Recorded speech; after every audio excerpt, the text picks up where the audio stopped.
Hey there, listener. Welcome to the Deep Share Podcast. I'm your host, Andy Rouse, and for the last couple of decades, I've slowly been opening my eyes to a very different world than the one I grew up hearing about. And the more conversations I have with interesting people, the more mystifying this world becomes. So without further ado, let's get deep. We've got science to celebrate! Demons bliss out! After what, baby? Come on! There is rebellion in the wind. It will crush. Everything I've said is true. It's real. Dinosaur fossils? God put those here to test our faith. A damn lie. I saw them with my own eye. Did IQs just drop sharply while I was away? We did illusions, man! None of it is true! I'm not insane. This is mass madness, you maniacs! In God's name, you people are the real thing! We are the illusion!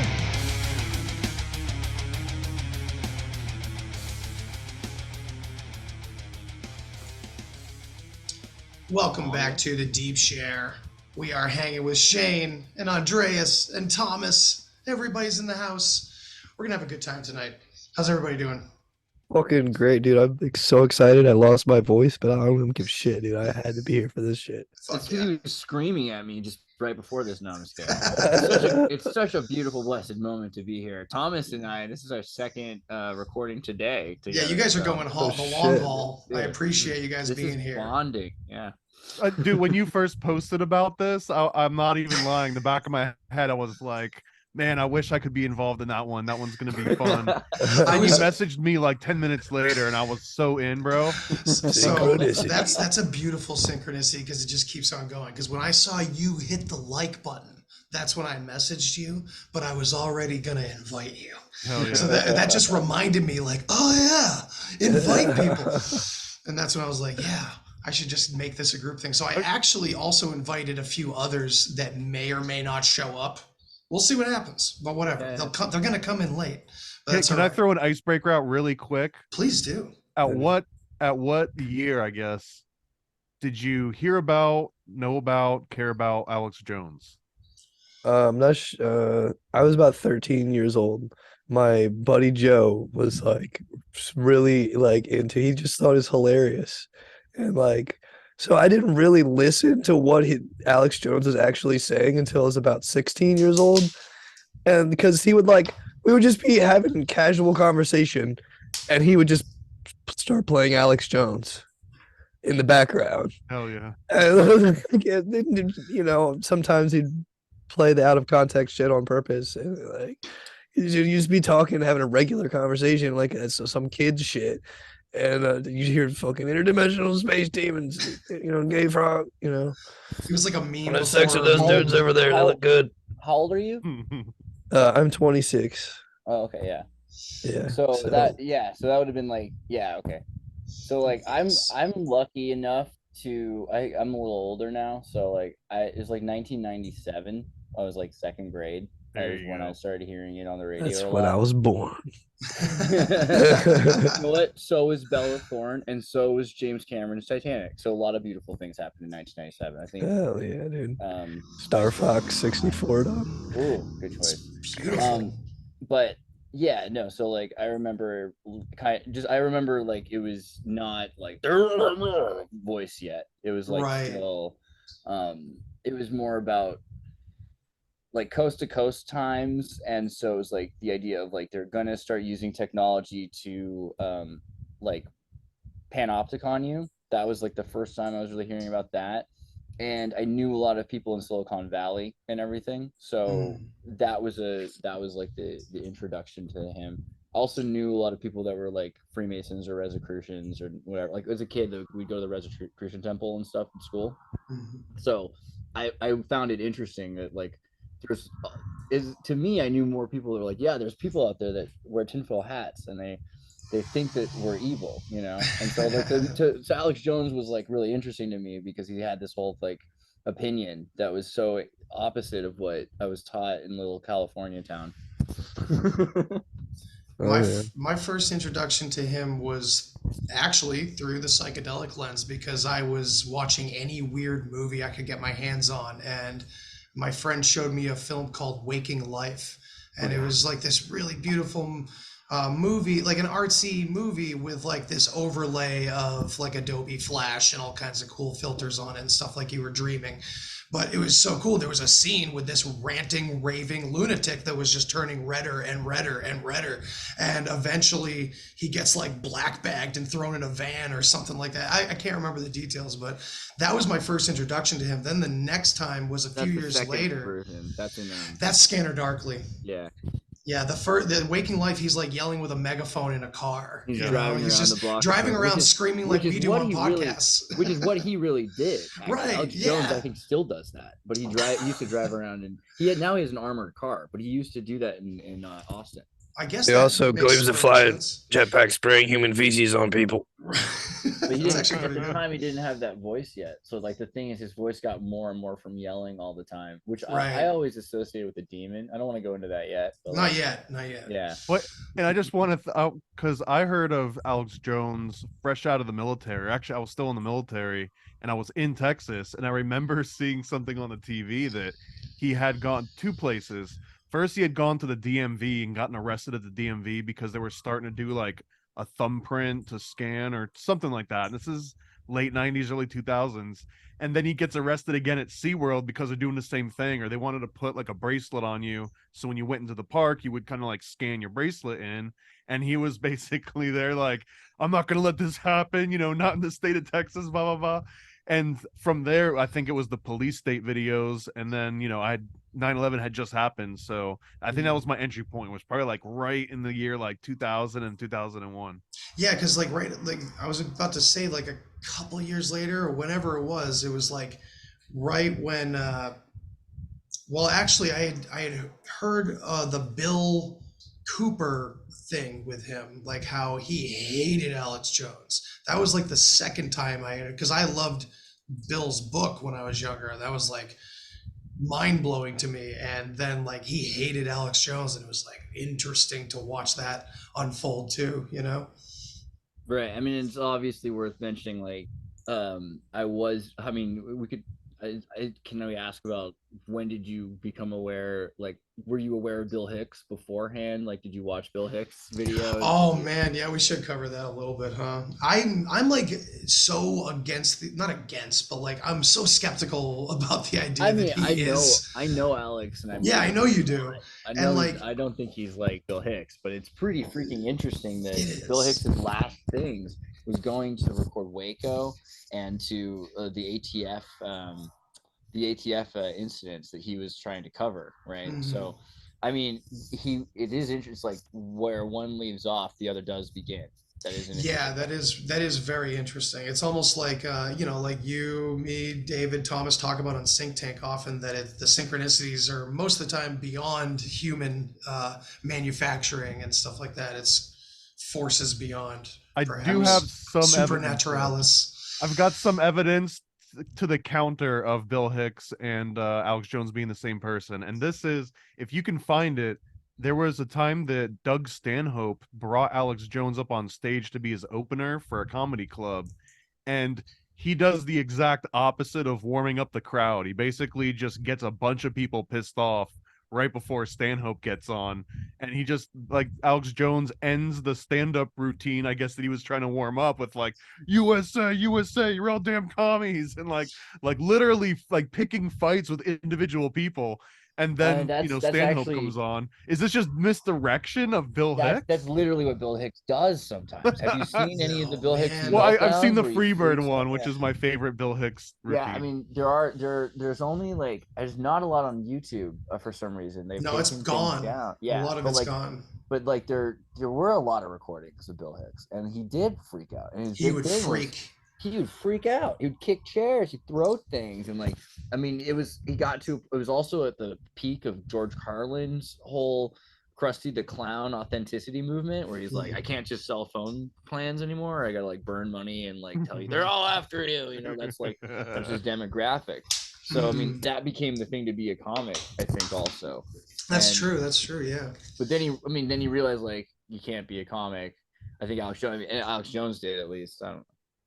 That's interesting that he has some roots in stand-up.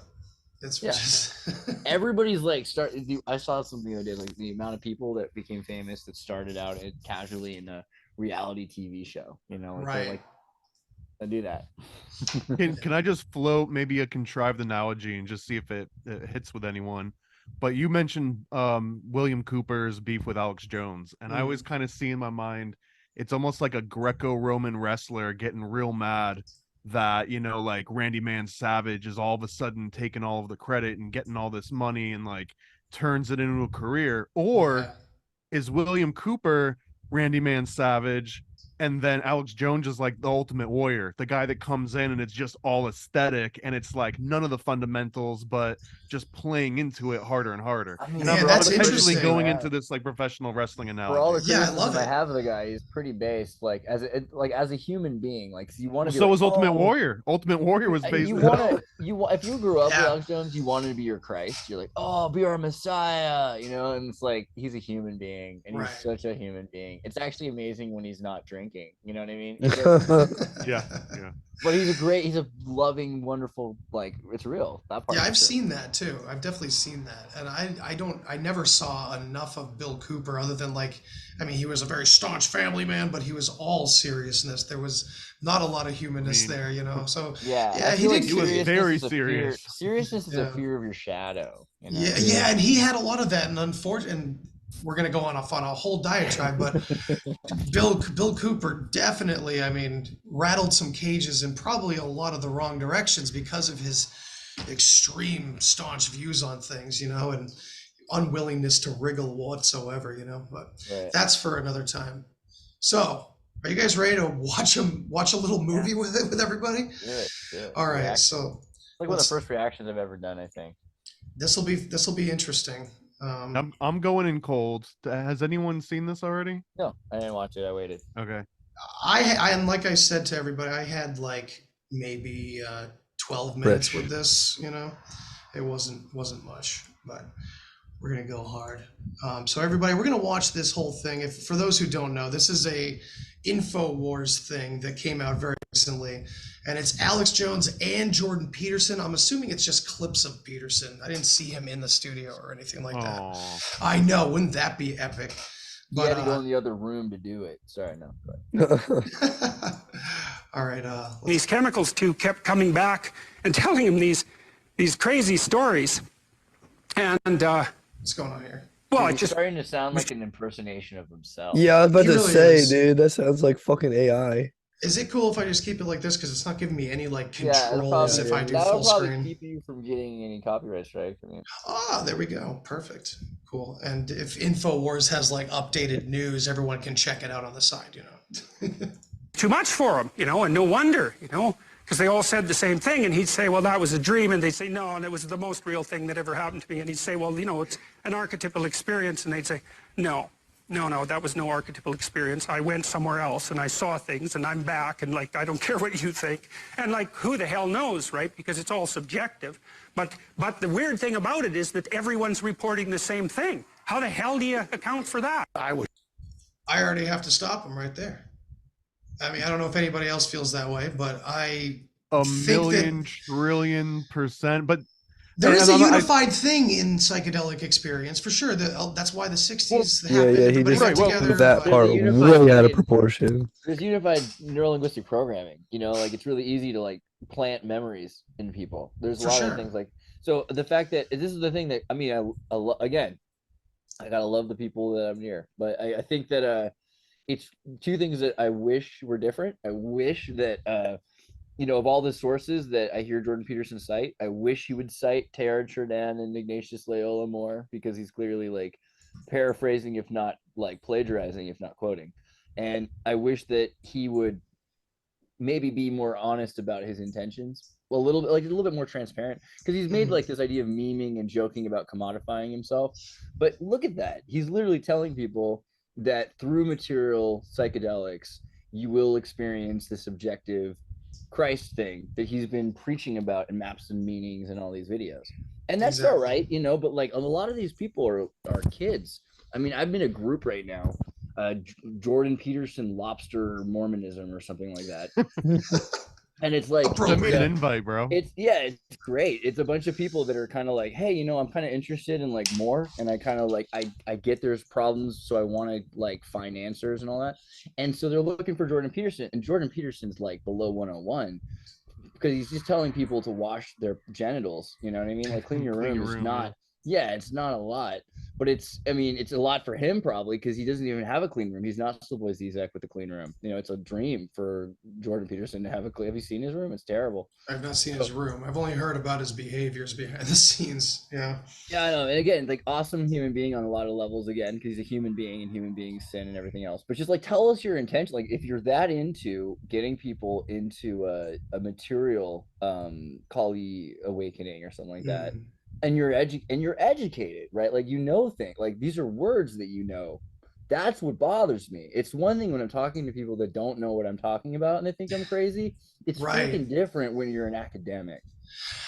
Yeah, but now this may sound horrible, but do you think there's a boomer aspect to the two of these guys when it comes to some of this extreme stuff? That's what Michaela always says. Oh, yeah. You gotta remember how old he is. He's a dad. Yeah. That's fair. Yeah, and he's influencing like 21-year-olds. You know, but they're influencing him back. You know, like absolutely, they're keeping it going for sure. I mean, well, just a tail on that. I would just want to say I 100% agree with that last statement that he had made about the similarity. I mean, there's two different versions of it. There's like that form constant, which is like this organic similarity where people see these patterns because, you know, whatever, they're baked into us. But then there's also like, if you go on like this weird salvia dimension outside of DMT, there's such consistency with like the gender of people that you encounter and like the size of things, and that is just so real, you know, in my own sort of anecdotal experiences. But that I would totally proven agree to me with there's that. something there. I would definitely agree with you 100% that there's a similarity to that level that brings psychedelic community together, you know. And I think even on a deeper level, there's that, you know, what drives people towards Eastern mysticism from psychedelics, you know, those very, very deep Atman kind of experiences that a lot of people have. Sure. But they're trying to take it. Well, it's just because they're trying to take it away from that. Like I remember that spirit, that it's the spirit molecule again. They're like, oh, did you know that inside of you is like Xenu? It's like an internalized, like we all have this imprinted thing. It's our own thing though.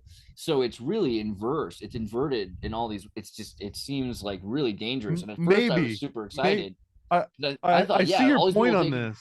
All these people taking drugs, like, oh great, like they're gonna be awoken. Like that, I literally thought that as a kid. I was like, you know, you have these people that have to wait till they're 80 trying to achieve bhakti. Never gonna work in America. No. Little did I know that yoga is being used to make your butt look nice now, and so materialism will probably lead to a lot of people achieving bhakti that didn't expect to.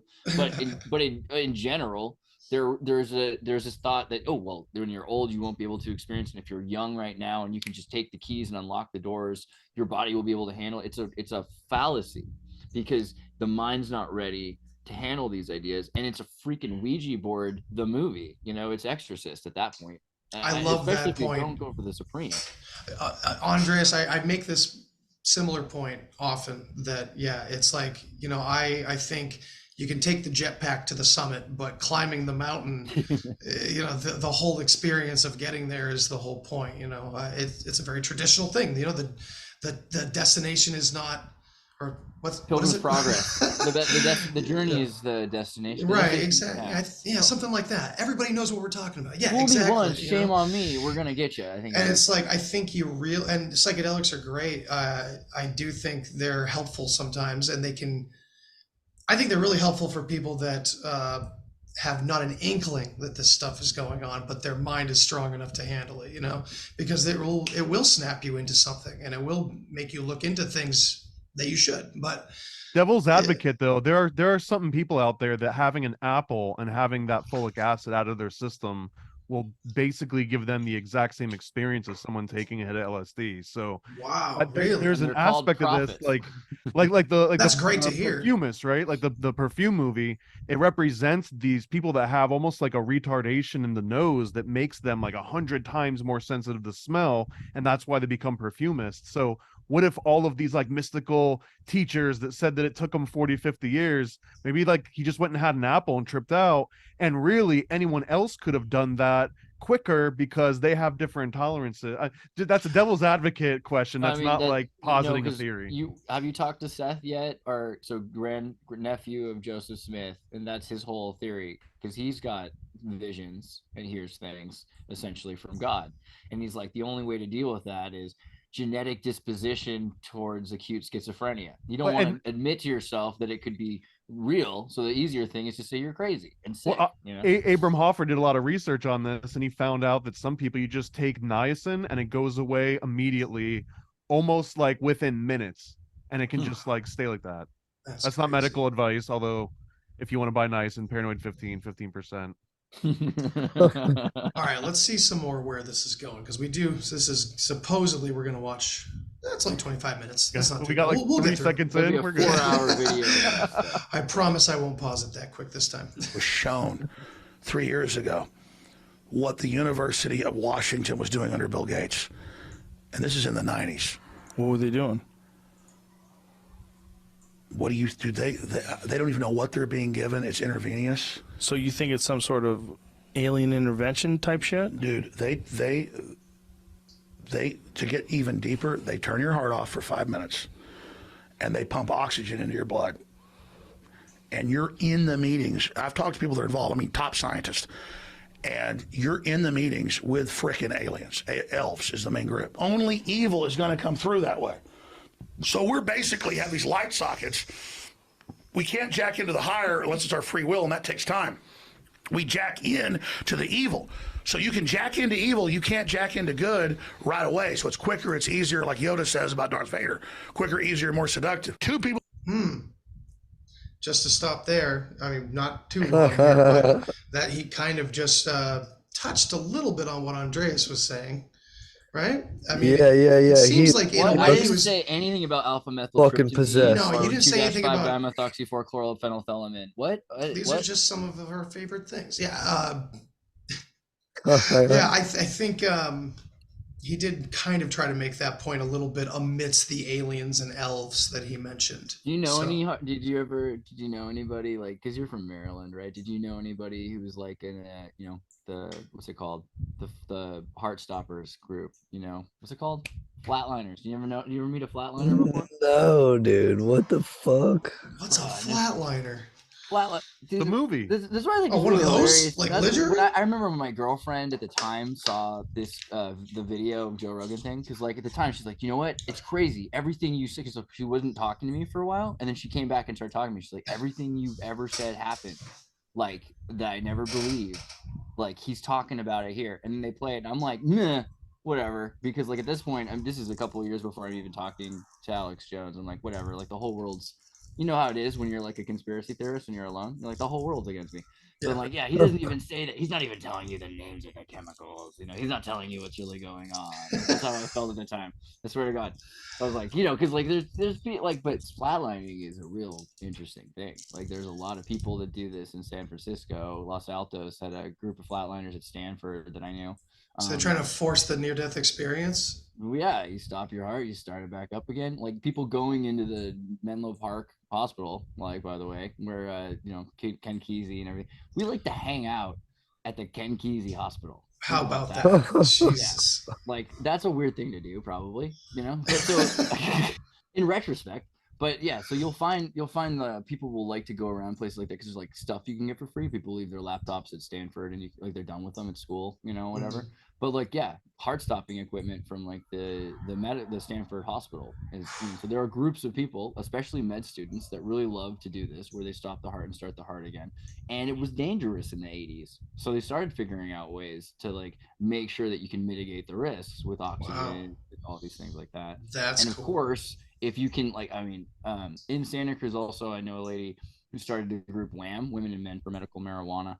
And she, like, back when like you had to sit on the court steps and try to like smoke in the mouths of people who were dying of cancer, you know, like that period of time, she got hit by a plane in her convertible in New Mexico when in the 70s. What? That's so awesomely bad. Yeah, and it just gets weirder. But like, so she was the one to help Aldous Huxley's wife intravenously administer LSD to him, and so there's a lot of like the MAPS, you know, Soros funded MAPS is in Santa Cruz. Like all of these projects are here. They're right here in Santa Cruz. So it's like, I mean, it's okay. So I just to corroborate, like everything he said is not much of what's like going on. And this is not even bringing up Blood Boys, you know? That's true. It's interesting too that Santa Cruz, like we were talking about Lost Boys, and it's like, yeah, true. Vampires, too many damn vampires in this town. You know what they say at the end of that? So it's really, I was going to say the joke about that. Like the real problem is the rent control, because the people who run the town are the bad guys. Like the mayor, they say the mayor. I mean, I don't know. I don't even know what I can say about this, but yeah. The movie's about the truth. Yeah, absolutely. Yeah. All right. Well, and I'm not scared of stuff, but I'm scared of it. And I've had a lot of famous people try to get me to take DMT. I've had, you know, the biggest rock stars try to get me on a private jet to go to Reykjavik to take it. Whatever reason they want me to take it. And I'm like, well, I better not take it. Oh, okay. So this is his intro? I don't know. I don't watch intro. Yeah, this. There we go. Jordan Peterson DMT clip. I want to talk about that. I want to play that. And again, I even forgot to tell the crew today. I gave them the clip. I forgot to give them the clip of one of my earlier visits with Joe Rogan. I think it was 5 years ago on the Joe Rogan Experience. Just to get us past all this war and the comedy and the tragedy and just all the temporal things. But the interdimensional systems that the mathematics show are there. I was on with Joe Rogan before it was declassified about a year later. And I said the Department of Defense didn't just test DMT and LSD and everything on the troops and the general public. They've had, since the 70s, a secret project intravenously keeping people under for up to 10 hours, is what I was told, of people that ran the project in San Francisco and London,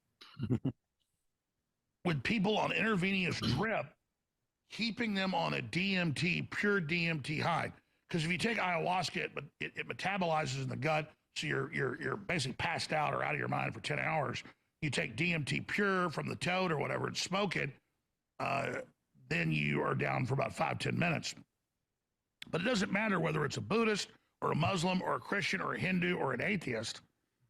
When you take the DMT, you see space aliens, you see other dimensions, they give you advanced knowledge, they tell you things that are going to happen in the future. Because that's all real, folks. That's all around us. Our Can you pause it for 1 second? Spectrum of the. All right, you know how like Masons feel when people reveal their secrets, or like Scientology when people talk about this? You know, that's how I feel right now. Okay, Yeah. I feel better now. Oh, Andy, you're muted. My bad. What do you think of this? Like, you know, alien idea he's jumping onto immediately, that we all see aliens when we I think it's take racist. DMT. It's super racist. They're undocumented workers. And yeah, they're feeding all of us information. I don't know, like. I think that alien is a really funny word because we use it to just mean something that is like very specific, like ET, but right. It's just foreign, and like foreign can mean so many things.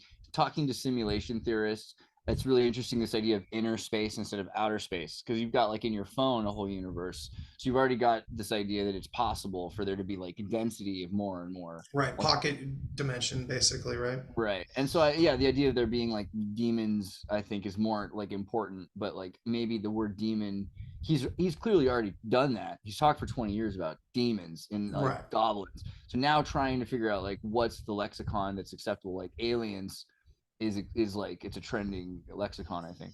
I think it's just a placeholder. Sure. I mean, it makes sense. Yeah. Okay, all right. So have you each experienced something like this on DMT? Of course. Really? I mean, especially the Seven alien. Sisters. I've seen the Seven Sisters of Light and the Seven Sisters of Darkness. Interesting.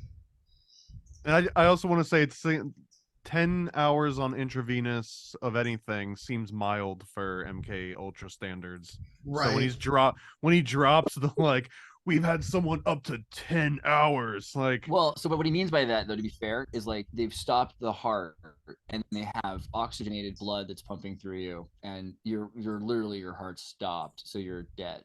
So like this is like a. This is the one he said 10 hours on an intravenous drip of LSD or DMT. Yeah, I think it's yeah, DMT. Yeah. Oh, then that's not that big a deal. It doesn't. That seems mild for you and Cameron's. Yeah, we've done way worse. It's true, right? Yeah, that's true. All right, let's just see, because you guys know where I stand, like on the alien thing, and I'm not saying I'm against like experiencing what I would consider more sort of like archetypes in consciousness or something like that. I guess that's the lexicon that I kind of use, I guess you could say. I never on a bicycle with E.T. Alex Jones in the cart. When my DMT experiences, I never really experienced anything that felt like another being other than like fucking like fear itself. Felt like I was running from that for a little while until I finally gave in. And then everything else, like even if it was like, I don't know, it was just like dancing energy, and like I was all of it. Right. It was the non-separation aspect is like so central to like some of our most ancient traditions, and that's where I'm always stuck. And I'm not sure if I'm stuck or if that's where I'm supposed to be. Shane and I talk about this. We call it the red button. When you get back to that Atman kind of part of the conversation, it kills every other part of the questioning. It's like, well, if it's all just this, then if it's all I, whatever I is, that whole universal one, Walter Russell ideology, that's kind of what most of my psychedelic experiences showed me before I had a clue about any of it. It's taken me 20 years to kind of find sources out here in the real world, quote unquote, that align with what I experienced so long ago on DMT and other psychedelics. It just seems like he's like doing the perfect thing where you pretend to be a preacher so that you a horror movie's coming to the 1950s matinee. You tell the town that the movie's bad, that it's horrible, it's sinful, and you pay a preacher to like say that you should not go see that movie, and then everyone goes and sees the movie. So he's like this preacher saying, this is what's going on, it's so bad to do the drugs. And everyone's everyone's doing the drugs, I think, because of Alex Jones and Network, right? Has he turned into the movie Network? Yeah, is he Mr. Beale yet? Has he turned into him? Yeah, he kind of is Network. Yeah. Well, I want you to get angry. Yeah. Network's and where that movie takes the primordial forces of also, nature, Mr. Beale. Things must have changed. Like I feel like the idea that he hasn't done hasn't done acid, hasn't done DMT. I don't know. I thought that. Yeah, that's fuzzy. I think on that me must too. have been like years. This must be like 10 years ago, 8 years ago that he's saying that, because I'm pretty sure. I don't know. I don't know. This is as far as I know, this is a brand new video, but about him. If I knew Alex Jones personally back then, and I had access to DMT, it would also be at the top of my list. Like, I am gonna get Alex Jones to do DMT. Like, how could you not? Yeah. Boom, play. The light bandwidth. We're basically like blind because we couldn't operate if we're seeing everything else going on around us. But our third eye can see it, the pineal gland. When we sleep, we don't just war game what's happening in our lives. Some of the dreams are interdimensional or astral projection, whatever you want to call it. The spirit world is more real than the third dimension. The third dimension is a basis or a launch pad, a foundation for everything else going on. And I talked about that a lot on that show. He was on a few months later. Elon Musk came on and basically repeated word for word what I'd said. And so when you realize that it's a much bigger, larger thing than what we can consciously or temporarily see, it frees you from the bondage of believing that you're going to die and go away, but that you are an eternal spirit. So this is a live show. It's 1:15, almost 1:16 Central. But I'm going to ask Marcos, who's going to put the shows out on Band Up Video today, to go to episode 12, whatever it was, 1255, whatever it was, on Joe Rogan. You can also search it. Alex Jones talks about DMT experiments, but the point is, I lay all this out a year before they declassify it. What's amazing is the London Telegraph, when they declassified it a year later, said, yeah, in London, in San Francisco, as I told you, they are doing this. And I only knew this because one of my mom's friends, when I was like 6, 7, 8 years old, she's still friends with her, one of her college roommates, was a project manager at one of these facilities. And of course, it's run by the CIA, but it wasn't a CIA project. It's a private facility where they're doing this. And I remember being on road trips when I'm like 6, 7 years old to the beach, the Texas beach. We also was a road trip up to Hot Springs, Arkansas.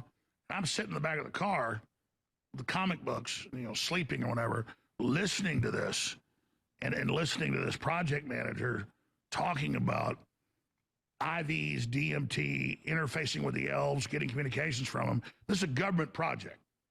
And again, people say, wow, why is your family involved? And my mom just knew this lady. It's everywhere, folks. It's a massive project. But I am on record talking about that on Joe Rogan a full year before it's declassified. Now here comes Jordan Peterson. And he tells the truth about it. They killed the project because the government didn't like the answer they were getting. Because if you're a Christian and you take DMT on average, you get attacked by demons, 100-foot, the most common thing is a 100-foot tall praying mantis that tries to break your will because they know they don't have you. You're like, why are you here? We hate you. We're going to kill you. If you aren't a follower of Christ and haven't been born again, they go, oh, we're here to help you. But the more you take it, the more you get in league with them. They're little elves in green uniforms, little green and black uniforms. They wear little elf masks. They take those off later if they don't like you. This is what happens to everybody. And this is the government knows that. Dude, I can't believe he went to Mantis, which is interesting because. Dude, well, okay. If Terrence McKenna is a double agent, then his dreams are coming true right now. Like I have had an experience with Mantis being, but that was from cannabis. I got really stoned on some really good weed, and I went into like a psychedelic experience. I was like, smoked weed the first time it was like that too. It was crazy. I was with my friend, and we were smoking, and he was just trying to talk to me. I was just like, dude, I can't, like 1 second. I just like put my head down for a second, closed my eyes, and boom, it felt very much, like adding out of body experience in a psychedelic. They're all pretty similar, different but similar. And yeah, dude, like I heard like a bunch of clicking, and there was like maybe a couple little like ant heads, and then like a big old like praying mantis head in the top left of my vision. It looked just like I was looking at like a computer screen or something. Yeah, it was crazy. Yeah, and I got the fuck out of there, and I was like, I didn't like it. I was like, yo, it felt like I like wasn't supposed to be there. I was like, yo, I'm dipping out, and I came back to my body somehow. Do you guys listen to Bashar? I've heard him here and there, yeah. So Daryl Anka channels Bashar, right? He's a member of like the Orion constellation. The Essassani it's a Mantis hybrid project. And what's interesting about this also is Cynthia Sue Larson, who's in charge of the Reality Shifts Mandala. Yeah, I've had her on my show. I'm doing a show with her again. I've done it a couple times with her. The first time I did a show with her, I was in Spain by like Alhambra, like the castle up on a hill, which was like basically abandoned, and a drone hit the roof of my car while I was setting up to project and like use my phone as like the data signal because 5G was in Spain at the time. I was like, a drone crashed into my car like right as we're about to talk about Terminator and like what the fuck? And AI and all stuff. But the Essassani is interesting because she talked about how in the 80s she used to work at a bank and she'd have these dreams every night and she'd been through a lot, right? Like she was starting off with AI. She's a girl would get calls from AI. Like AI from the 60s was, computers that were interacting with AI from the 2060s. And as the machines are still running, they're able to connect to military machines, and they're able to project Looking Glass. But so she's getting contacted as a kid and not sure what's going on. And as time goes on, develops this whole, thing. And eventually it's like to the point where she's working in a dream at night with the Ssani Mantis, with the Mantis to design the Ssani. And the project is that they're coming to redesign the human mind and consciousness and even DNA sequences. And this is a ripple effect, mind you, that affects time linear. So it could actually affect the past as well. But that the millennials are more hive mind and are more locust-like or insect-like because they were programmed to exist in a way that's, because for the Mantis, at least the way that they describe it, this is what it was like in the comic book of the Mantis, right? There's this idea that consciousness, but all right, how about this? For science, on NPR, if we were to be talking about insects, we talk about how they have a very hive mind consciousness.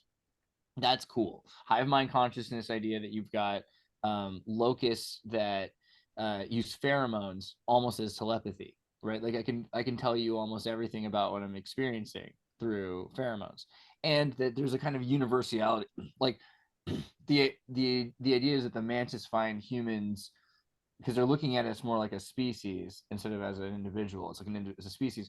They're looking at us like psychotics or schizophrenics because we have so many opinions going on, and it's very weird to them. That's kind of what the Bashar idea of the Ssani is. And so there's also this idea that who are they? Somebody like, oh, they're aliens. Well, what if they're not?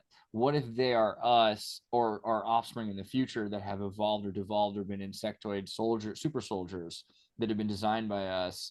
And they, again, ripple in time. If they're like living underground in the past in order to avoid messing with the timeline, which seems to be a lot of these stories. You've got Coco Pelli and you have all these ideas of going underground during particular resets for like 100 years. Particular times were saved and constantly saved by some underground thing that builds this crazy infrastructure underground and then lets us back out again, and we don't even know who they are, right, every time. But it's like there's these insectoid super soldiers. You're muted. God, I keep doing that. Sorry. That is oh my God. You're talking now. You're muted again. Oh my God. Yeah, there you go. Right. You're good. Anyway, that was a lot. That was intense. All right, so insectoids. Sorry, this is pretty intense because I never experienced anything like this and I'm not saying it doesn't exist. Of course it does, but it's just like I experience presences for sure. So it's like it's so easy to relate to a lot of the motifs that these characters that people interact with encounter, but it's like, yeah, I still see it as you're tainted anyways, because now even if you so. did, you would always have to wonder, did you only see it because you knew that it was there to see it? And that's honestly what makes me the most convinced, is because I discovered salvia in the 90s before anyone knew what the heck it was. If you searched salvia at that point, the only thing you'd find would be the old Gordon Wasson reports from like the 60s. You know what I mean? There was nothing else on it. And that would consistently, like, the asshole older brother, the guy that never did anything before, like the I didn't do it, but like the guy that gets like the bowl snuck in where it looks like some really good hydro on top, but it's like all salvia 10x on the bottom. All of those people would end up seeing like the very same things. And I don't want to say elves, but it was like a female shepherdess, lady shepherdess, Lady Salvia, and these little like helper things. And when Alex Jones is talking about, well, if you're not Christian, then you know they're demons if you're Christian, but if you're not, then they look like they're happy and they're helping you, but they're just masks. That does kind of scare me because I have seen them, but I absolutely felt like I just kind of like accidentally wandered into like a very advanced like physics class, and I was like a first grader looking for his parents. You know what I mean? Like I had that feeling like I am so out of my depth here. How the hell would I know if they were all wearing masks and if they all have like something bad? But that's saying that it's outside of you and not in you, right? When Salvia went bad though. So, you ever watch Moon Knight? No. Yeah, of course, man. Okay, so like when Salvia went bad, like 2004, 5, 7, sometime in there. Like it was 2007. Like 100. There was one called like Elephant Killer. It's not about that. what happens is, it's Moon Knight. So like in Moon Knight, you've got a guy who meets like Thoth or this like Osiris like god, right? And the god's annoyed. Like he's like, "What are you doing here?" He's like, "I accidentally manifested myself here." He's like, "Don't call me," you know? And like, so eventually he's like, when he figures out like, okay, like and this is the other thing, is like a familiar. Like once you're familiar, you're a familiar, you know? So now you're a trust in a world of unfamiliar. You're a trusted familiar, even if you've just been manifested. So now you've got a guy who's annoyed him, but he's a familiar. So he wants him to follow the rules. And if you follow the rules, because you're in it's just like the first law of Satanism, like when you're in the house of the master, you follow the rules of the owner of the house, you know, is like kind of this idea. You follow the rule, like when in Rome, you do as the Romans kind of thing. So like if you're a guest with a god, you know, like use the right silverware and things like that. And not what was happening with Salvia. Like you might have had some really interesting, like curious experiences from deities, like up until humans started just like trashing it. And then I think it was like, let's turn the floor upside down. You know, like a lot of people started having just this floor become the wall, you know, just that's like most of my Salvia experiences. Yeah, because they're like, get out of here. But the thing is, that's a more impressive thing, that it went to that level of like, there's a spirit saying like, you're not invited. You're not welcome anymore. That's what we're talking about 100% right now, though, because there's that feeling, and I would consider that the breakthrough point, where if you feel like they're going to push you back out, if you get stuck in that flattening feeling, I've had it described as transitioning from like the third dimension into the second dimension in a way, or like opening up an extra dimension that you can like that feeling like you're going to get smushed up. But that's what I'm talking about, is it's almost like there's this secret society, and like you have to stick your hand through the veil and do like the secret handshake. And if you do it, then you get this breakthrough, and you get to be, you know, this weird cereal box floating in space that never had a light for a timeline. But if you don't, then you just turn into like sweating, laughing. Oh, this is so funny. I feel like my body's twirling around. Like it almost kicks you out and poops you out in like a physical way. But if you do it the other way around, then like you actually get to kind of, you know, if you sit in like a dark room, no lights, no fan, no sensory input whatsoever, and fully embrace it, maybe that's you, like, you know, I'll be your familiar. I don't know. But it's such a specific, like, everyone crosses that gate, and some people never get to go through it. They get rejected. But even those stories are the same. No, I agree with that. Like I said, I never saw the elves or anything, but the overwhelming presence, I've told Shane this a million times, of clowns like sweeping the floors, janitors sweeping the floors. Like, what are you doing here? Another feeling of, whoa, you're not supposed to be here for a long time, or which was real creepy. But the thing is there was a gnosis, not of Andy Rouse, but that these were of the me, whatever the underneath observer, Atman, Paramatman, whatever you want to call it in any tradition, this source point that supposedly we all as individuals would naturally go back to once we leave this frequency or whatever it is. I don't even know. You know, I look at it like I think if creation and destruction are like either ends of the noon, then Narayana is preservation and existence. And so existence, if it's eternal, has to exist beyond creation and destruction. Right. It's eternal. Right? Yeah, the most profound feeling I had on DMT specifically was I always related to an infinity symbol with like a dot of light on it traveling along the edges of it, right? Mobius strip. Right. Well, sure, a Mobius strip, but a very specific one where on one end of it you are the individual, and on the other end you are the all, and there's no separation.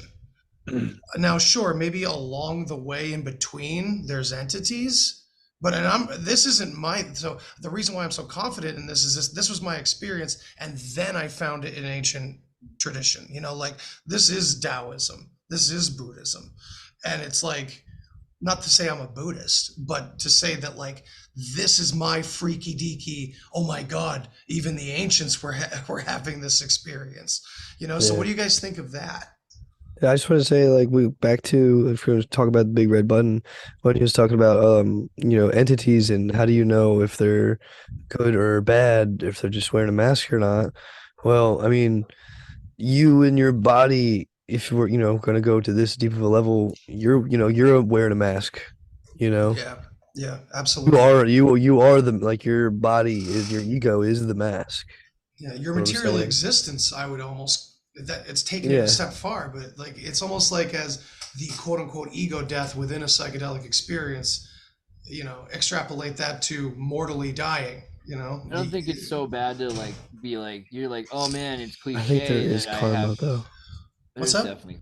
I just think it's like you're like almost saying to yourself, "Oh, it's cliche, but like I found meaning." I don't think it's cliche. I think it's actually No, it's just that I'm having a conundrum with the entities in between that not that I've experienced the notions, the sayings that come from them, but it was all emanating from source, primary source, I guess you could say. I'm really into the Narayana thing recently, like because like I was like, wait a second, Hinduism is all about one source. You got Trinity, like so it's like Catholicism. Sure, but it's math. Hinduism's got God, reduces down. Yeah, you gotta try Trimurti, but once you get to the Trimurti, you gotta get to source. And so source, what is it? Is it creation? Because that'd be interesting if it was Brahman and it was creation, but it can't be, right? Because creation can only exist during preservation and all of eternity. So is it destruction? Well, because destruction leads to creation. In a sense, creation leads to destruction, but they're too complementary. So really, it has to be that source is eternity, which is the ninth loka. It's the ninth dimension. It's it's the casual plane, right? The casual plane sounds kind of casual, but it's really just where everything is already and already will be. So it's, that's cool. You call it, what was it? The ninth loka.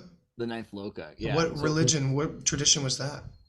Okay, so I mean, if you're because I'm just thinking the 9 worlds, and Odin and all that. It's an interesting parallel. So Odin is Shiva. I'm pretty convinced. Yeah, you mentioned that the other day on Facebook, and I'm like, oh, and you didn't go any further. Typical Andreas drop. So like, okay, Shiva's amazing and beautiful, and people don't understand that. And if you read the Ramayana and the Upanishads, and you can see like Shiva says a lot of things that contradict what we understand. First off, Shiva says to his wife, like, don't follow people that wear skulls and ashes all over their body and look all dark and you're evil looking. And she's like, that describes you and your followers, like, to a T. Like, and he's like, the difference is I do this to enchant and lure the demons to follow me towards Hari and righteousness, right? And so it's like that's what he's doing it. And it's like he keeps going into like Narayana and how really he worships Narayana.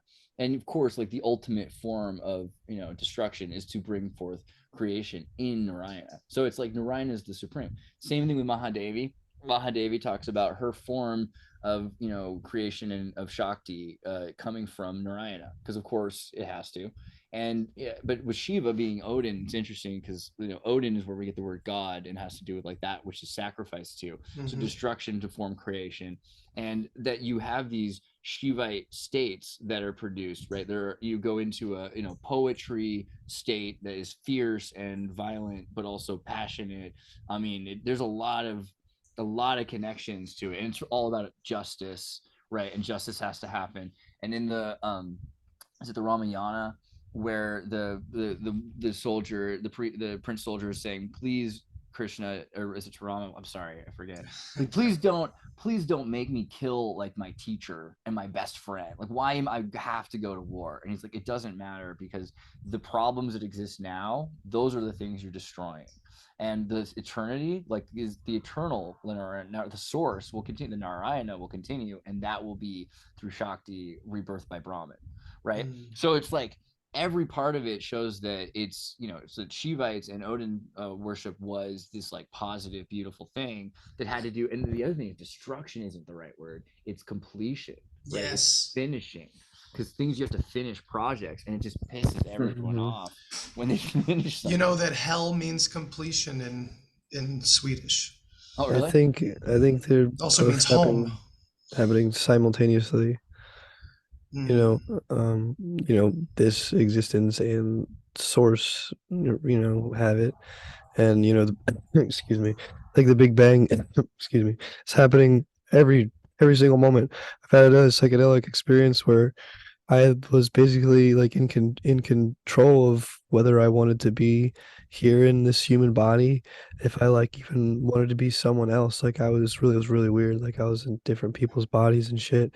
I could like collapse the entire universe into singularity, and then I could get bored and like kind of hang around in some different planes and shit, and then expand reality all the way back into singularity.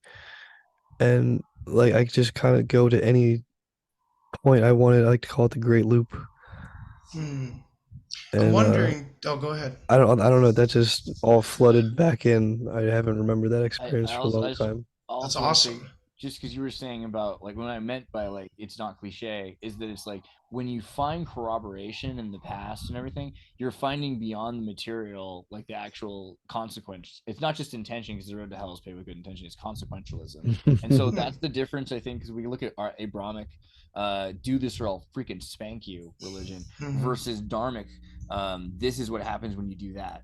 That happens when you do this, and it's not about good or evil. It's about order or chaos. Like the orderly path is this. This is more chaotic, and if you want chaos, that will lead back to. Or it's like it's just consequences.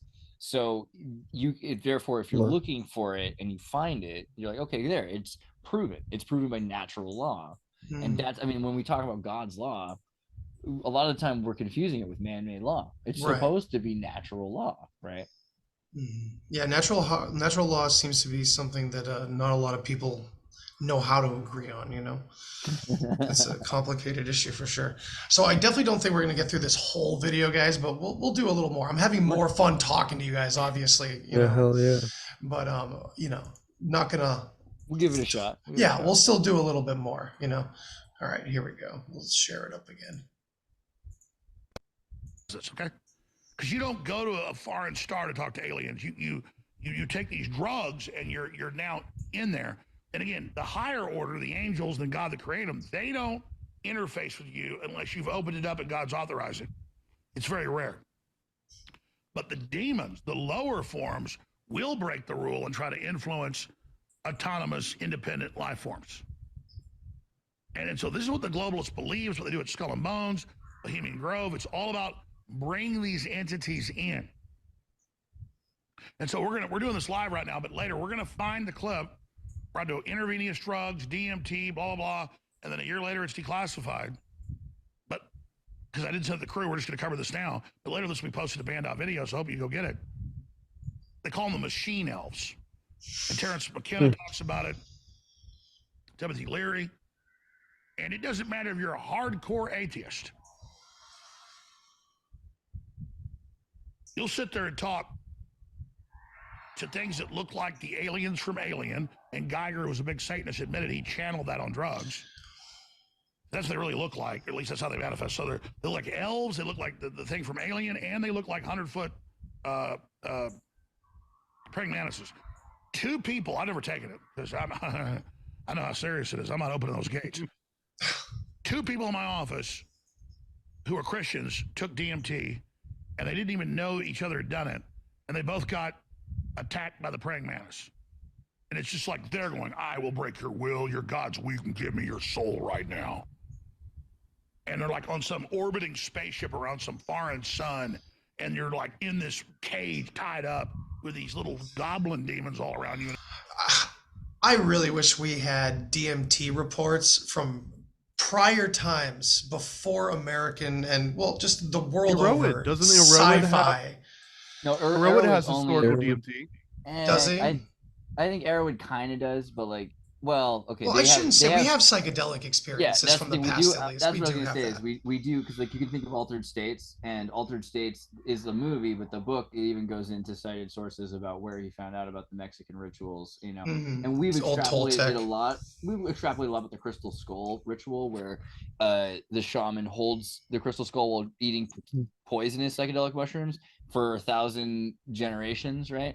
So I mean, there are rituals like that that are even weirder, you know. Yeah, that's for sure. The world. And we've talked about the Eucharist ritual, like the idea that the bicameral mind might have been a consequence of so much epigenetic use of mushroom Eucharist over like hundreds of generations in Europe. You know, the Neanderthals carrying around a skull full of mushrooms, right, or fire, like a lot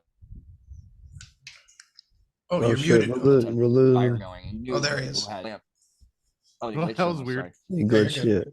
Basically, like, there's all these stories, like the ancients used to carry around a skull that they kept oil in or fat, and they'd light it, and it was fire, and you knew that this was the like illuminated. So some of the early stories with the Illuminati, they're like, well, we're really trying to talk about like the very first awakened, like the very first enlightened, and like the third. I don't know if we should talk about like the third ritual, but Albert Pike, you know, at least you can say probably like Albert Pike said that it's the perfection of man, right? Like the perfection of like you're basically like Christ consciousness is what the goal of is by the third degree. It's so funny because like I'm so against the paranoid Christian side of the argument, but then I'm so distrusting of the ultimate other side. You know, it's like finding our own balance beam, you know? Yeah, well, okay, he's had like Joe Rogan. Yeah, that's what I want to get into. Joe Rogan had that scientist who's like an outer space guy who's like, well, there probably is stuff, but it's so far away we'll never meet it. And so that made it really easy for people to say, okay, yeah, I can accept, because we were told aliens are crazy, but now I can accept that they exist, but they're too far away. And here you've got the solution is that they're instantly here because they're demons, right? But they're not saying that word yet. No, they're not. Well, he said it a couple times, I think. Demon. Yeah, but he's trying to say something else. Dude, yeah, I think so. I think he wants people to start thinking that it's different than what we thought demons were, like that they're like beings. Like he's pulling it towards what people were told aliens are, which is more Aleister Crowley than like. Well, these two communities are slowly merging. That's what I'm so very curious about what you sent to us in the chat, and that that as soon as I read that little one paragraph about it, I was like, that's a fucking nail right on the goddamn head. About Nibirius? Yeah. Oh yeah. Well, if you want, we could say basically. I sent him a thing from the Goetia. I mean, it's like Nibirius is a demon who, I remember when I was like first really interested in the Goetia and was looking into Alex Jones and stuff like that. I was like, Nibirius is like a marquis of hell. 19 legions of demons under his command, makes men cunning in all arts, sciences, according to most authors, but especially in rhetoric. Speaking with a hoarse voice, he also restores lost dignities and honors. Although to Johann Wehr, he procures the loss of them. So, I mean, somebody who gets canceled, gets uncanceled, is really good with rhetoric, not necessarily with logic, and is great with emotional speech, but with creates a hoarse voice. And I remember this because it was looking as like, I would like to be a great orator. It's like, this would be a bad one for me because then I would hate a hoarse voice. And then I remember this was like, this guy could just talk for hours, like just nonstop, like where's that power coming from, Yeah, dude, with that hoarse voice, like you'd think he'd just fucking sound like me after talking for an hour. This is what he sounds like now. You live. We have a battle plan to merge with silicon. We don't like carbon. Join us. You'll live forever. You have to make a choice. We have our own universe. There's this other universe that's built by this bad thing that wants to enslave you. Join us. So you literally meet with aliens, demons. Yeah, just like that. There it is. Where did you get that picture of me? And if you're a Christian, born again. Dude, Andreas, you need to put yourself into this image for sure. You ever call the Holy Spirit? You take DMT, you are instantly transported to a slave ship. I've talked to a very well-known talk show host who was Christian but wasn't sure it was real. He went to Costa Rica about 7 years ago, and 40-something people at a ley line religious site there, because it's where they've done sacrifices in the past, so it becomes a dimensional gate. They all took ayahuasca. And every member of it saw the aliens come out of the forest with them. They all saw it at the same time. So it wasn't like they were individually seeing it. They were all having a group event. And one guy got literally attacked by the demons and was like schizophrenic after that. They saw them climbing all over him. They were like, whoa. I mean, folks, that's why the Aztecs were doing stuff and all of them. They were taking this and interfacing with these creatures. It's all real. Your spirit's eternal. You're an energetic manifestation, third dimension. Imagine, I mean, the third dimensional you is like this tether. We went to tether. It's fabulous. Wow. And so imagine you're like silver the beauty queen. Everybody thinks really hot girls have this great time. Or really good looking guys. They don't. Sure, a lot of people like them, want to be with them. But I hate them because they're so beautiful. Take it from me. And the globalists and their demon controllers hate you because you're made in the image of God. Alex Jones wants to be a hot girl deep down. He was a hot girl. That's Yeah, obvious. right? That's the real conspiracy. It's just like, what the hell is that? That's unbelievable. And I'm like, nothing. Wait, can you pause it for a second? Yeah. I know we're desperately trying to get through this video. And That's okay. We're actually we're halfway through, and this has been. I mean, I'm not tired. So, I don't fuck it. Whatever. Let's do it. This is a really important thing he's talking about. So I mentioned this recently to some people too, because I've had some, like, I literally said almost exactly this thing. I have an East German exchange student I had as a kid, and we're talking about models, and I was like, yeah, like I have this friend who's a model, and like she has to spend like all this time like doing the modeling. He's like, oh, people complaining about such simple like thing, like, and I just looked at him like, like you don't, like, you ignorant son of, like, you have any idea like what it's like to be a model, like to what's like to be like in this world where like you got to show up on time, you have to be a certain height, they look at you, if you're there on time they like your face, or they don't, like that's it. They're going to turn you into a machine. They take off all your clothes, make you turn it inside out. Like, even we're not even talking about like Epstein. Like, I'm just saying like a normal. Yeah, the acceptable side of things. Yeah. It's just like, it is horrible, And I don't think people understand that. And then part of it's also like in, I forget that book about the Hmong kid in America, right? When they brought like the Hmong Cambodian Holocaust, and like the CIA had to bring a bunch of Hmong to America and put them in apartment buildings, like these poor farmers and everything. But they had all these traditions that were like, if you wear white, it's for death, and like if you tell a child they're beautiful, they're probably gonna die, or worse, they're gonna become an astral projecting witch, which is more common. And this is like something you actually, like the dragon, it like repeats itself in a lot of cultures. Slavs do this too. You're not supposed to tell someone their child's beautiful, right? Like, because the devil doesn't want to hear that. Like, it gets upset about like material things and aesthetic, like it's a big deal. So because your cord is to your gourd, right, is not tied straight yet, like as you're young, it's easy to sever. And so a demon will sever the cord of a beautiful child very commonly, and then they will become astral projectors and witch doctors. This is something that's gone on for a very long time in many cultures. It sounds like Moonchild. It's very beautiful kids that end up becoming the witch doctors and the astral projectors and the yogis in a lot of these cultures. And it's not always like a gift they're super stoked about. It's not like they're always looking at demon, because demon and deva and like, all these different words that are, we in the West confuse these ideas, right? But like it's still like something that is kind of like jealous of what you have, and then kind of shows you like it's not that great what you have, like look what else there is, and it causes like schizophrenia and blah, and so it's pretty dangerous. And yeah, so like I know a lot of people that, like, we do a show actually with a lady that has gone through this. Interesting. That's really interesting. And God above that, but that's the hierarchy of this. And if you realized how powerful you were and the intrinsic jealousy of creatures and entities and all these worlds and all these systems and all this energy that chose Satan, it fundamentally hates you. But you've had your memory wiped and don't know who you are. And so that's the test. And so that's a fair test. You're not told who you are up front in this One sec. boot camp.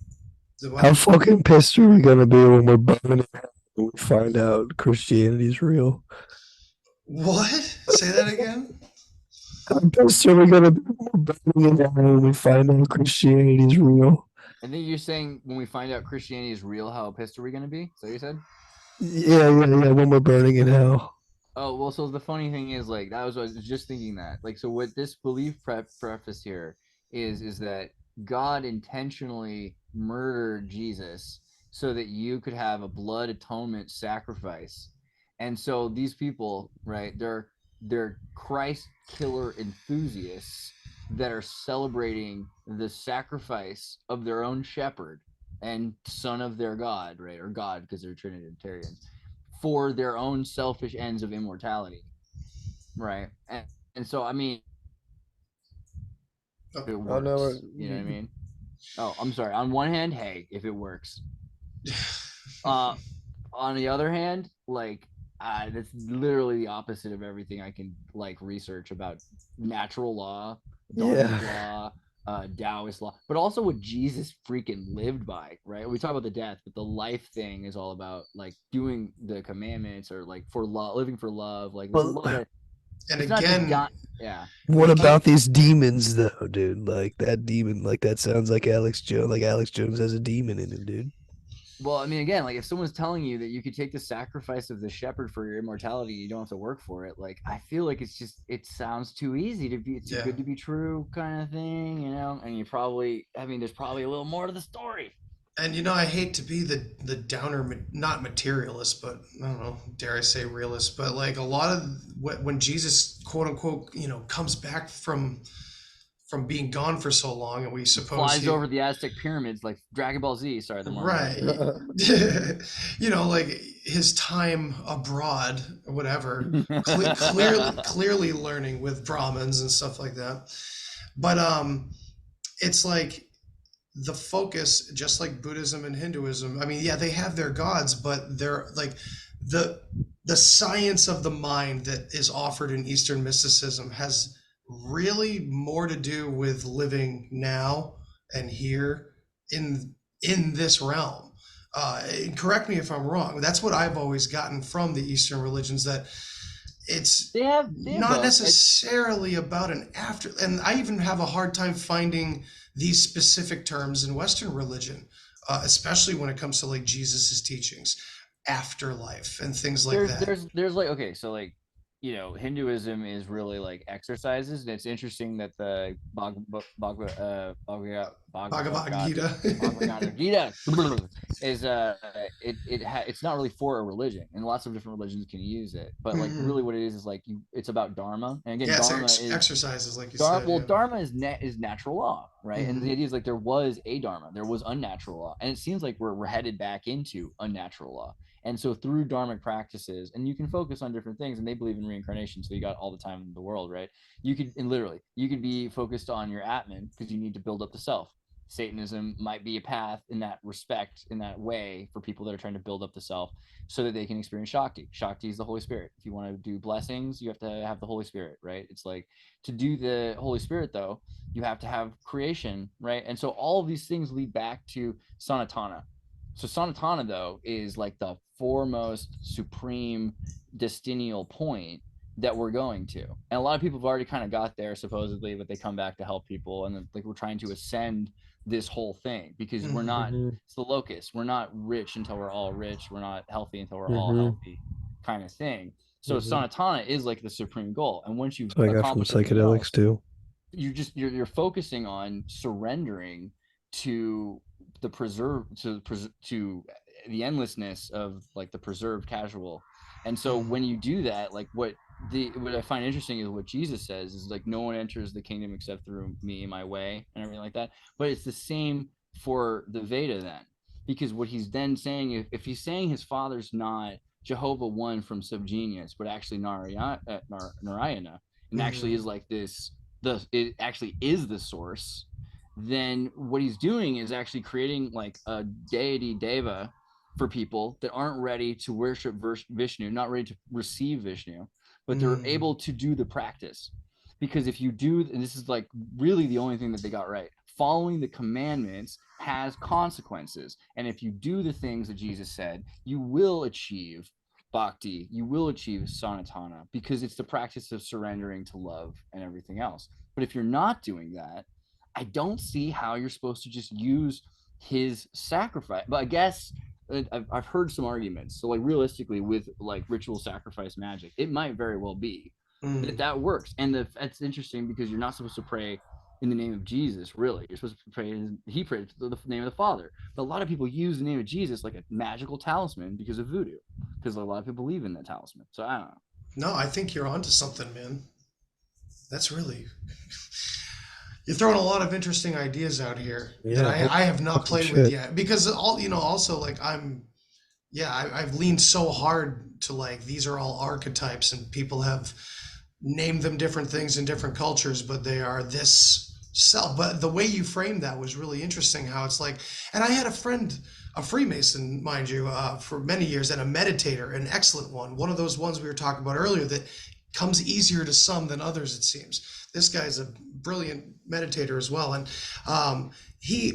when I talk like this, the this or that mentality, he kind of says, well, there's got to be levels in between, right?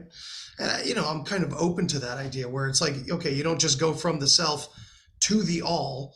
Yes, you can glimpse that through psychedelics or other ordeal, but maybe the natural progression is a progression rather than a jump from one to the other. I don't know. It's an interesting way, well, way to look at it. I think related to that, we tend to think in like platonic solids, right? Or like Right. these ideals. like when someone says triangle, you're probably thinking of like a legit like geometry paper triangle with like the sharp corners and everything's exact. And that doesn't actually exist outside of theory. In theory. Right. At least I'm thinking of a scaling triangle, but okay. There's this guy named Rupert Spira, and I guess I'm possibly on like his waiting list for him to come on my show. The dude's got like millions of followers, so I'm not holding my breath. But he talks about this kind of stuff, and he mentions something that higher self or true self, the true I that is in all of us, knows nothing of the separate self, and the separate self assumes it knows what this higher self is, but it's a blind, there's a blind spot there. But and it reminded me kind of what we learn about the subconscious, how it's like the subconscious, you can't even try to teach your subconscious by repeating negatives, right? Because it doesn't understand a negative. It only understands what you're giving it. So it's almost like this total lack of efficient communication between these two polar opposites, the individual and the all. And I don't know, that's what I'm putting down. Dude. But anyway, let's play some hear more about these pot-bellied interdimensional goblins. Yeah, let's keep going. But then God has a little cheat sheet and will let you know once you've gone through certain tests. So that's what this is. And there are no atheists in the New World Order. There are no the Rothschilds, the Rockefellers. Folks, they worship the devil. Came out when they leaked the documents in the 70s to the Frank Church Committee that at Skull and Bones, they said, hold on, I gotta make something up. coffins being defecated on and being urinated on, and it's even in the Shepherd movie that I don't remember that in Church Committee hearings, but it could be. Yeah, produced by Yeah. I wouldn't be surprised. Well, I also remember a lot of can we do this in closed session? Can I get into a skiff and I'll tell you stuff? I remember that from the Church Committee. He went from church commissions all the way to like an Alex Jones show. Dude, if you don't think that they have narcs at Burning Man, I was about to say, but Burning Man, that was a Freudian. Of course. All right. Robert De Niro, that's in the movie. That's actually in the congressional reports, trying to get an entity to take them over as an avatar. Here is Jordan Peterson. So now people are going to listen, talking about him. Before we get into that, he's talking about this Good Shepherd thing. He's talking about this people in Skull and Bones apparently getting defecated and urinated on for weeks at a time. It's called the profane rite. Dude, that sounds even more. The obscene rite, I think is what it's called. I hate this. It reminds me so much of what's his name? Sabbatai Zevi. Oh yeah, Sabbatines. Of course, I'm so glad you bring that up. Redemption through sin. Yeah, well, which I mean, just to quickly destroy the world, right? So like, I hate. It's so weird because like, I feel like so many good researchers and good hardworking conspiracy theorists, alternative thinkers, whatever you want to call us. I'm a hardworking conspiracy theorist. So many, well, just like people that do a lot of homework and put a lot of stuff together, and because of one thing or another, and I include myself in this, we have to throw everybody under the bus in a certain circumstance. Like, well, they're connected to everybody. I don't bad. We gotta be careful. Okay, so I know. Just because I know about the Sabbatines doesn't mean I'm even fully against them. You know what I mean? I'm just aware of their goal. Their goal is to talk to their God, and the way they want to do it is they want to smash everything at the house until they come running home now. And I think that's immature and childish, and also indicative of a perspective of God that might be flawed. right? And so it's dangerous to do that. We also talked to Dr. Roman Polsky about simulation theory. Like, what if we were to try to shut down the simulation from the inside out so it was worthless, which is what the Rick and Morty battery is, right? Like, you know, cause them to come and check on the thing. And it's like, well, that's very dangerous, because what if we're very replaceable, you know? And so it's like, it's just not like the better way to do it is to find out more information first. It sounds like really, I hate saying that, but like to find out, like, what if we establish Zion on Earth? I know that sounds crazy. What if we just got rid of hunger, poverty, war, famine? So, I mean, because then we would know if we passed, if that's really a freaking test, because it seems like it's an internalized thing that we have to get rid of suffering. If we really got rid of suffering and we didn't meet God, then we would know that wasn't the, okay, good, we're good. But like, it might be that it's like one way or another, it's a better thing, right? Yeah. I was just going to take it to a weird place with the redemption through sin thing, because if you like really take that out a few levels and simplify it, it almost is like saying, well, you can't have yin without yang. It's almost like you see the birth of both in one another. The opposite thing, the you know, paradox of reality itself. It kind of seems like they were tapping into something correct. Oh yeah, I don't think they're like what they're very similar to Odinists. I mean, they're not all of them, but like you gotta, yeah, there's also like the Shiva destruction thing, where it's actually, that is a perspective. It's not that it's only completion, but completion is the Sabbatean vow, right? It's the complete, you know. I mean, it's hard not to understand why, after thousands of years of Talmudic studies and Midrash, that was a conclusion that a lot of people thought made the most sense after waiting so long, you know, and things just becoming, spiraling more and more out of control. And of course, for those who don't know, we're not going to go into the whole Sabbatean Zevi, but basically redemption through sin was you had to be absolutely profane as much as humanly possible. Basically, if you've seen Fight Club, hitting rock bottom, you know, that's, you know, you can't. The Cleese, the Rasputin Cleese were really similar to this. You know, and again, Aleister Crowley, right, who was like nearly starved to death and tortured as a Christian, and then finally found out when he was about to die that eating was good for him and not a sin, you know. And then he was like, wait, if that's not bad, what other, like, why not do an entire scientific study of the inversion of all of the rules? And you know, it's useful because in between you can see it all does come back down to consequentialism of natural laws. If you do this, that happens. Right. And also, like, we do this all the time anyway, right? I mean, we do that all the time. So, all right, let's keep going. And then there's this guy named Rick Strassman down at, I think he was at the University of Texas, and he did experimentation with DMT. And DMT, dimethyltryptamine, if I remember correctly, is the active ingredient in ayahuasca, and you produce it in your brain, and it's in plants. It's like a very common chemical.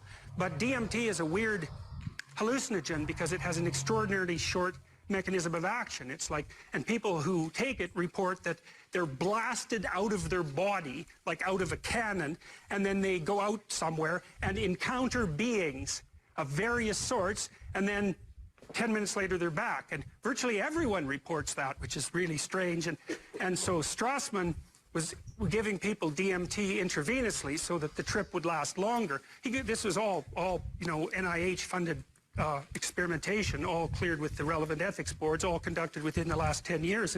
You know, I probably read all of those details when I read The Spirit Molecule years ago, but man, that rings differently these days. NIH approved anything. He basically quit. Is that true? Because I've looked into it pretty deeply, I thought, about the brain producing DMT. And as far as I can tell, that's a misnomer. That's not necessary. Yeah. As far as I knew, they figured it must be the brain that's producing it. They have samples of it or whatever, but they don't know that it's produced by the pineal gland. There's no evidence of that.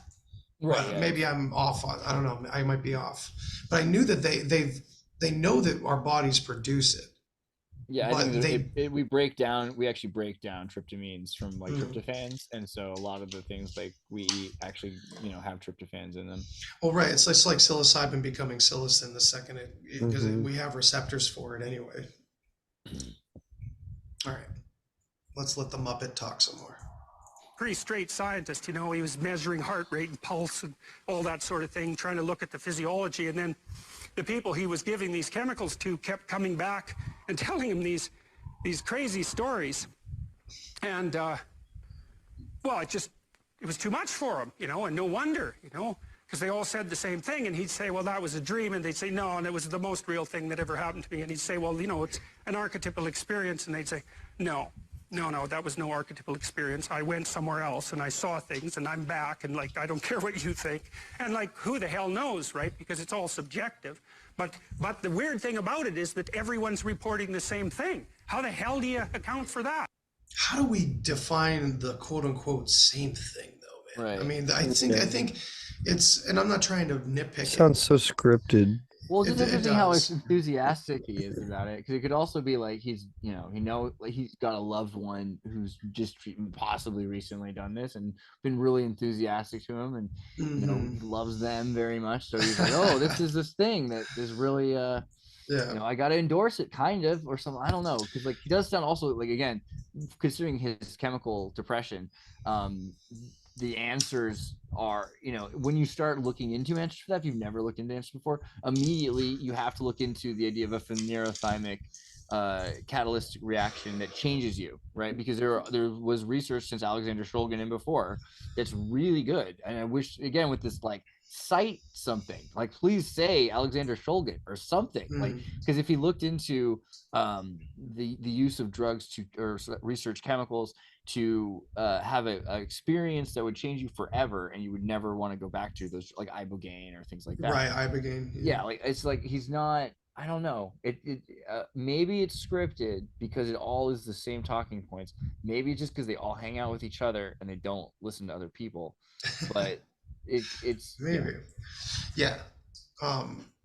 Well, what's weird too is like the same thing that everyone's experiencing. When I read that book and watched the documentary that followed, that Joe Rogan, of course, was like the host of, you know, the experiences that were told by those volunteers were mostly about the overwhelming love they felt, and, you know, just ominous love and a presence of. But the scary lady at the end of Spirit Molecule, who's like, I didn't experience God, but you know, whatever I experienced was, it's like, oh my, I realized then, no, not everyone experiences this. Right, it's clearly a reflection of your prior experience. I mean, I'm not trying to take the guts out of any spiritual experience because I've had them, but just trying to not play devil's advocate, but kind of navigate through this. It's like, it seems like that it's very much a reflection of your own, dare I say, egoic everyday life and everyday thoughts that at least plays a part,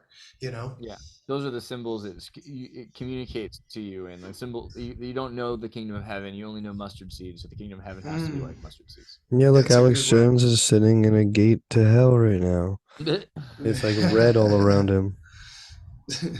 He's in a portal, that blue door. And it turns out that's Peterson years ago. The point is, this is all real. Happening. So this is a giant industrial operation by the government.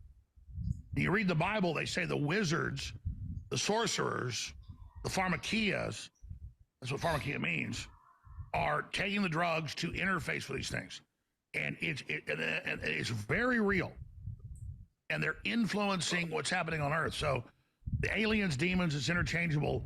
In my view, it's the same thing. And I already have a connection to God. I already have discernment. My brain is already pointed where it is. A lot of folks that are good people want me to take DMT.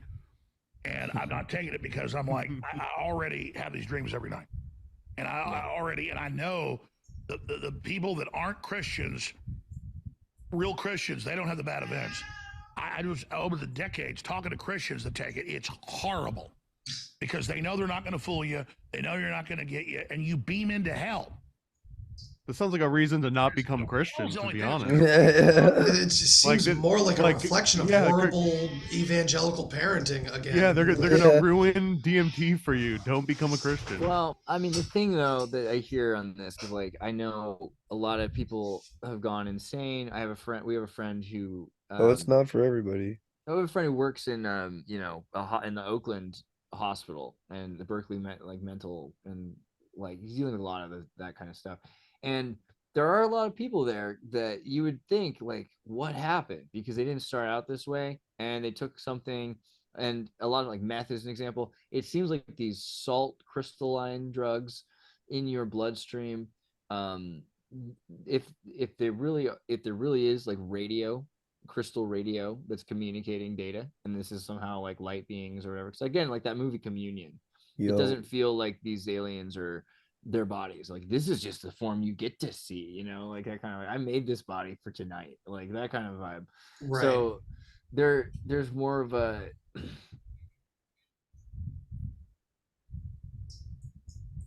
there's a reality. I don't know. Yeah. It's not. It's the light being itself sent through data, then can cause a resonant frequency. If that then it happens, and if there really is a thing, and that happens, then it would stand to reason like you've got a resonance that doesn't really need the crystal at a certain point, because now this thing knows your frequency, or your frequency is turned to this thing. So it does seem like if there was a way to like science up possession, this would be it, because you'd be using the crystal radio sets of drugs. That's really interesting, man. And it reminds me too of like the studies from the Gateway experience that were leaked about like creating geometrical patterns like to protect yourselves in other dimensions. It's like how much of this is information and how much of it's disinformation, and because a lot of that does not necessarily, it sounds hokey, but that might be the stuff that's actually real in the document. So man, I don't know. All right, let's listen to a couple more minutes, but yeah, I think that'll be good. That'll be good. Consciousness when you open the gate. Imagine you're just opening the door. So you're in the universe, you're protected by God. You take a drug that blows that away, and now you're in a cage with 100-foot praying mantis. That's the main thing that attacks. And it's got scurrying aliens from the movie Alien all around it. And Geiger, who was a Satanist, said he had visions on drugs of those. So does not sound fun to me. You know, but that's the reality of this. This is, you ask, who are they? Well, so now he's just playing clips. So, all right, yeah. I mean, if you just remember your source, you don't have to be fucking scared of shit, and you can overpower any fucking fear bullshit that tries to fuck with you. People, it's all good. Everything's okay. I like that. I think that's a good advice to give, you know. I don't know if everything is okay, but there's nothing we can do about it. So there's really no reason to stress too much about it. The first part's true. You know, like if you focus on source, like it will be right. You know, the that does lead to the right thing happening, short term or long term. And like I think we do need to accept that like martyrdom and suffering is like maybe part of reality to some extent. I don't want to be too Catholic, but I do think that there's a level there that we need to accept that we're in kind of a Naraka. I thought you sounded Buddhist. I mean, I think we could go into some sort of like golden age, like you said, like stop fucking like world hunger and shit, but like you can still fall down and scrape your knee, you know, like, yeah. Yeah. Well, that's interesting. Like what scales of the archetypes have to exist? Like if suffering is part of, you know, hey, what if suffering on the grand scale of unified consciousness is redemption through sin? You know, I don't know. Yeah, I feel like I believe that suffering should be like considered like a provocation to solve problems or to make something better, right? Like you're like suffering, I should make this better. And we figured out like in the Kali Yuga how to materially like, and that's a really like I think one of the worst problems about drugs is that it can confuse you about suffering, because like suffering is a thing you're supposed to go build a shed or read the Bible or the Gita or get through. Yeah, you're supposed to process. And I mean, maybe, you know, like there's times when you want to like suppress certain kinds of processing of some things so you can process other things. Like I can understand all that. But yeah, I also with the eye experience, like I'm like I don't drink anymore, and I'm having like the craziest dreams.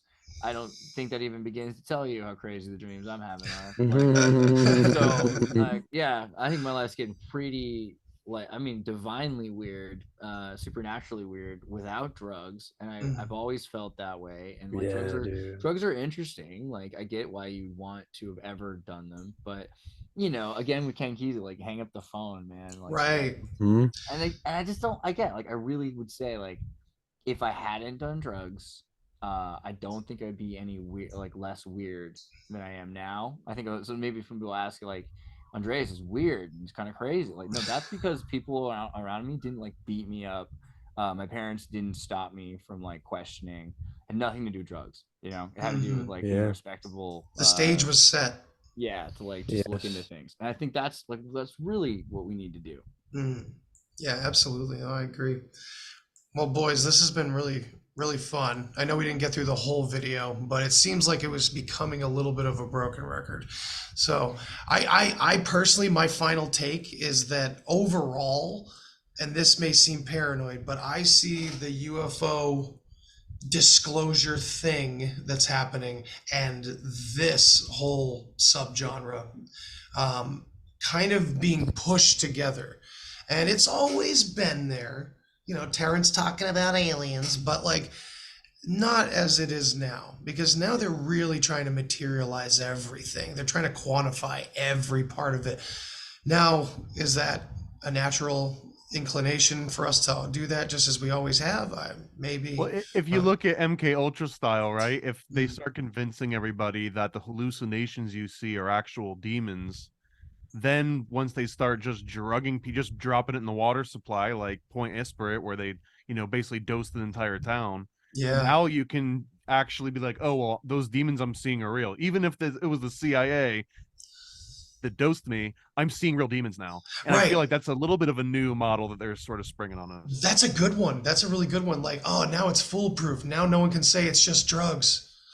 Yeah. I mean, I do see like the Operation Blue Beam kind of like, of course, cargo culting and everything. It makes sense. But the thing that scares me more is really just like the kissing of the corpse at the wedding of the Zohar. So you before you get to the wedding, you have to walk down the aisle. You got all these people watching you, and before you get to kiss the bride, you have to go through the ceremony and remove the veil. And by the time you remove the veil, you've gone through so much, and you're standing there that you kiss the corpse. And that's really like the scariest thing to me about what is good and evil, and like embracing like when people accept things, because every day we're moving towards kissing the corpse, and people are moving closer and closer. They're walking a step further and further, and so they look. Wow, dude. Hey, you rocked my world, because this is very similar to a psychedelic experience I had. Like the whole Zohar thing there. It's like almost verbatim. It's like once you're in, you're all the way in. It's like almost like having to do with timelessness. Like you made the choice long ago, but what does long ago even mean? And it's already made, and everything's already happened, and consequentialism follows. And it's just, yeah. But it's like you literally you can turn back at the very end, but you don't, because most of the time they're thinking, because you walked so far, you went the whole path. Right. And then when you get to the end, you're thinking like, I'd have to go back. I'd have to literally do undoing of all of that I've done. I mean, like all of that is like, it's a lot. So then you're standing there and you're like, yeah, oh, okay. Yeah, I'm wearing chains, but they're gold chains. And right. Like, yeah, exactly, man. Shane, any last words, my friend? No, I just am so fucking grateful to be on a show with both of these guys. I haven't seen them in a long time, and it's great to be in their presence. Good to see you, bro. I love your glasses, by the way. They're bad. Thank you. Look how fucking thick they are, dude. I'm blind as shit. I'm legally blind without them. Like the background, dude. Every time you lean back and it kind of like presses it, like I actually felt like I might be on a DMT trip. Flashback. Double check. Well, it's always good to see all of you guys, and thank you everybody for tuning in to this impromptu Alex Jones breakdown. I don't know if we learned anything new necessarily, but we definitely hit on some really cool points. Actually, man. You know what? Yeah, Andreas, you broke my brain a couple times. Thomas, you hit on some points that I didn't. Yeah, that's why I love talking to the two of you, especially together. This is intense because both of you challenge a lot of thinking in my head, which is really a good thing, and I appreciate that. I always love when you host a show. Like, happy to join anytime. Thank you for having me. And Wednesday Ultra and Think Tank, you can see Andy and you can see Thomas. And yeah, let's do shows again, bro. Also, good to see you.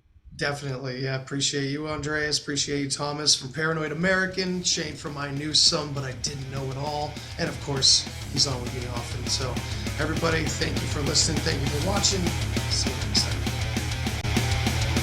Thanks for listening to this episode of the Deep Share Podcast. If you want to hear more, then hit that subscribe button. Follow me on all the social places. And remember, think for yourself, but don't always believe what you think. Till next time.